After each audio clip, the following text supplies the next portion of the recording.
In today's video, I'm going to show you how to install a fin onto an inflatable paddleboard.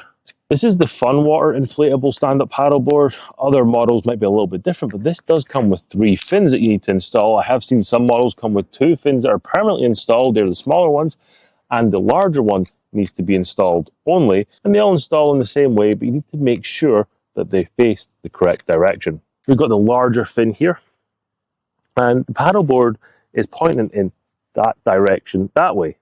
So we want the fin to go like this. Think of like a shark or fish, something like that. So to install this is really easy. You're going to come along to the side here and slot it in. And you'll notice that there is a flat here and then a notch here. Now the flat slides in here and the notch goes in the middle, and you're going to pull this all the way back. It can be quite stiff. We'll pay close attention to the clip. We're going to make sure that the little notches are facing up. We're going to take this and we're going to slide it in to the hole at the bottom here, and that's going to go through this base plate and through the fin. It's going to clip into place, and that's going to be nice and secure, so this fin can't fall out when you're paddleboarding.